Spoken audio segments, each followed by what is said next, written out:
Hello everyone, आज हम discuss करेंगे डेंगू वायरस के स्ट्रक्चर के बारे में और ये कैसे रेप्लिकेट करता है। इससे पहले वाली वीडियो में मैंने डिस्कस किया था कि डेंगू वायरस क्या होता है और इसके सिम्टम्स क्या होते हैं, इससे कैसे बचा जा सकता है और ये कैसे फैलता है और किसके थ्रू फैलता है। और आज जो हम डिस्कस करेंगे इसके स्ट्रक्चर के बारे में और ये कैसे रेप्लिकेट होता है। The dengue virus has a रफली स्पेरिकल स्ट्रक्चर। डेंगू वायरस एक गोलाकार स्ट्रक्चर है जिसमें क्या प्रेजेंट होते हैं, जिसमें आरएनए भी प्रेजेंट है, प्रोटीन कोड भी मिलता है और ये एक इन्वेलप वायरस है। The dengue virus has a roughly spherical structure. It is composed of the viral genome and capsid proteins surrounded by envelope and a shell of proteins.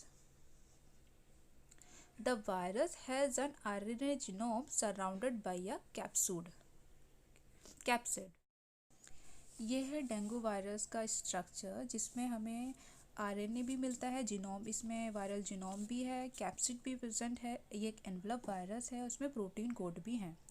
तो the virus has an RNA genome surrounded by a capsid और protein shell with icosahedral 20-sided symmetry, and the capsid is made up of glycoprotein arranged in geometric pattern with 2-3-5 fold symmetry।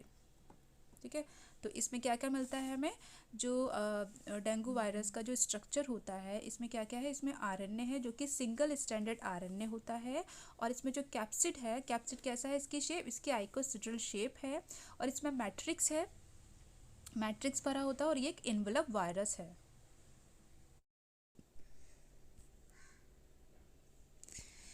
How does dengue replicate. जो virus होता है, virus को replication के लिए host cell की ज़रूरत होती है, चाहे वो एनिमल सेल हो या प्लांट सेल हो या फिर ह्यूमन सेल हो। ठीक है, तो जो वायरस है वो होस्ट सेल के अंदर एंटर करके तब वो रेप्लिकेट होता है। तो dengue virus attach to the surface of the host cell and enter the cell by a process called endocytosis. तो डेंगू वायरस क्या होता है, वो होस्ट सेल से अटैच होगा। होस्ट सेल में रिसेप्टर होते हैं जिसके थ्रू ये अटैच होता है और ये एंटर कर जाएगा सेल में, और इस प्रोसेस को क्या बोला जाता है, endocytosis. Once deep inside the cell the virus fuses with the endosomal membrane and is release into the cytoplasm. The virus particles comes apart releasing the viral genome. अब जो वायरस होगा वो क्या करेगा, जो सेल के अंदर एंटर कर चुका है होस्ट सेल के, अब वो होस्ट सेल के ही एंडोसोमल मेम्ब्रेन से फ्यूज़ हो जाएगा। फ्यूज़ होने के बाद जो वायरस है उसका वायरल जीनोम क्या होगा, रिलीज हो जाएगा। The vRNA is translated into a single polypeptide and this is cut into 10 on the viral genome is replicate।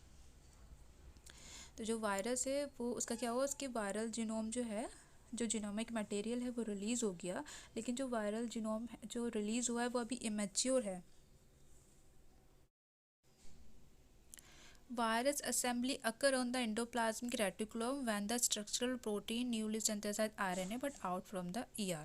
अब ये क्या करता है, जो वायरल जीनोम है वो एंडोप्लाज्मिक रेटिकुलम में जाके इकट्ठा हो जाता है, इकट्ठा हो जाएगा और क्या करेगा, फिर ये एंडोप्लाज्मिक रेटिकुलम में सिंथेसाइज होगा, न्यूली सिंथेसाइज आयरन होगा और ये एंडोप्लाज्मिक रेटिकुलम से बाहर आकर ये किस में पहुंचता है, गोल्जी बॉडी में पहुंच जाता है। तो the immature viral are transported through the trans Golgi network where the mature convert to their infection form. जहाँ ये क्या होता है, पहले तो ये इमेच्योर फॉर्म में था जो जेनेटिक मटेरियल था, अब ये इसने क्या किया, ये एंडोप्लाज्मिक रेटिकुलम में इकट्ठा हुआ, फिर वहाँ से ये गोल्जी बॉडी में पहुँचा जहाँ से ये मैच्योर हो गया। अब ये मैच्योर वायरस क्या करेगा, the mature virus are release from the cell and can go on the infect others. अब ये मैच्योर वायरस इन्फेक्शन करने के लिए तैयार हो गया। अब ये क्या होगा, अब ये मैच्योर हो गया, दूसरे सेल को इन्फेक्ट करने के लिए रेडी हो चुका है। तो इस तरह से जो वायरस होता है वो रेप्लिकेट करता है। सबसे पहले जो मस्कीटो है, मस्कीटो जिसकी सलाइवा में डेंगू वायरस है, उसने किसी हेल्दी पर्सन को बाइट किया। जब वो हेल्दी पर्सन को बाइट करेगा तो जो वायरस है वो उस जो होस्ट सेल है उसकी बॉडी में एंटर कर जाएगा। जब वो एंटर करेगा तो जो वायरस है वो पेनिट्रेट करता है उस होस्ट सेल के अंदर। जब वो पेनिट्रेट करेगा तो पेनिट्रेट करने के बाद वो अपना जेनेटिक मटेरियल रिलीज़ करता है। तो वो जेनेटिक मटेरियल जो रिलीज़ करेगा तो वो क्या करेगा, पेनिट्रेट करता है और अपना परसेंटेज बढ़ा रहा है वो वायरस, ठीक है, सेल के अंदर, दूसरे होस्ट सेल के अंदर एंटर करके। वो क्या बढ़ा रहा है, अपने नंबर्स बढ़ा रहा है, परसेंटेज बढ़ा रहा है, उसका जेनेटिक मटेरियल जो है वो रिलीज़ कर देगा। ये सब होस्ट सेल के अंदर ही प्रोसेस चल रही है। जेनेटिक मटेरियल वो जो होगा वो इमेच्योर होगा। अब वो होस्ट सेल के अंदर ही मैच्योर रेडी हो जाता है और तैयार हो जाता है इन्फेक्शन करने के लिए और दूसरे सेल को भी इन्फेक्ट करने के लिए। अब उस मस्कीटो ने जो हेल्दी पर्सन था उसको बाइट किया, वायरस उसकी पूरी बॉडी में इन्फेक्ट हो गया, पूरी बॉडी में उसने अटैक कर लिया उस वायरस ने। अब वायरस अब उस जो वायरस है जिसकी बॉडी में उसमें कोई कुछ उसको फिर ऐसा मस्कीटो बाइट करे जिसके अंदर वायरस नहीं है। वो बाइट करेगा तो वो जो वायरस है वो उस मस्कीटो के अंदर चला जाएगा।